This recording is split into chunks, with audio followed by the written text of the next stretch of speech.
And on the dial, you're going to set your oven to about 180. Of jumbo oats. Oh, well look, that's 66. Or is it 67? Either way, we're going to tip that into a glass bowl, and we've got the other ingredients to add. 1 tablespoon of cocoa powder, spoon of vegetable or sunflower oil, or in just about 1 tablespoon of honey. That's probably 1 tablespoon. The fork at the edge of the dish, and it will take off all the excess. That 1 egg. Some fruit, maybe raisins. You could put in some chocolate chips. That's about 1 tablespoon's worth. Okay.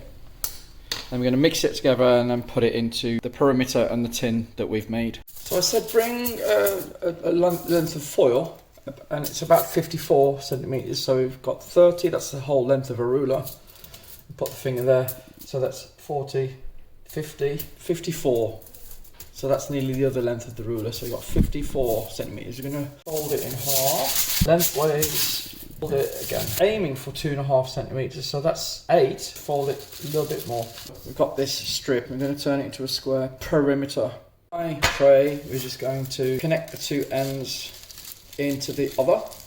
Put it on your sheet and then just make it into an even square with your forefinger and your thumb, and it's there. There you go, kind of square. Give you a sheet of parchment. It's 20 centimeters square. So what we're going to do is just pinch.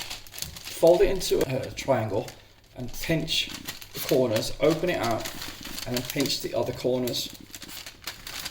And that gives you some shape that we can pull down. This is a little tip to make sure this stays in. If you sprinkle some water onto the tray and press the parchment on, that water will make the parchment stick. So at that point we can spoon in our mixture. Move from the oven, and to help it cool quicker, we just take the parchment out and lay that on the hob. Cool, we can keep the perimeter that you made. Mine's really dark because I used actual black cocoa powder. You're going to use regular, so it'll be a bit browner. 4, 8, 10 small bite-sized pieces. Every morning will set you up for the day, for a whole week. 60 grams of oats. We're going to do this again and make it slightly sweeter, and we're going to add the sugar to help with the rise, baking powder, and a spoon of flour. That will help make it rise. The previous option was a bit flat. I'm going to mash this banana with the back of a fork. And we're just going to add our dry ingredients. So that's 60 grams of oats, and then we're just going to have one level tablespoon of flour and 1 level of baking powder. This will help with the rise. The other dry ingredients, 2 spoons of caster sugar because it helps distribute the moisture.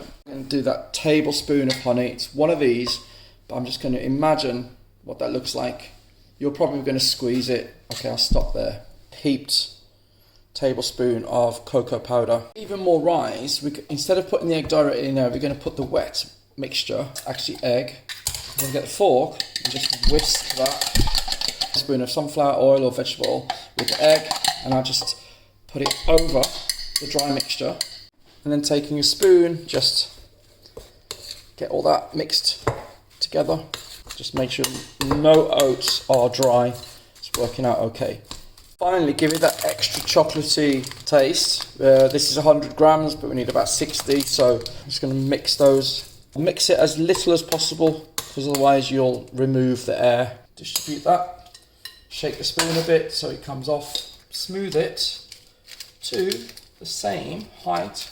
Make it into a nice square. Put into the oven 180 degrees. So one person holds the door and the other person puts the oven gloves on. And while we're doing the washing up, we'll bake it for, let's say, 15-20 minutes. At the oven, you're just going to take the parchment, lift it out of the perimeter, place it on the oven hob, and that is going to cool. We'll slice it into 8 or 9. I don't think 6, 7 is enough, so 8 or 9. There you go.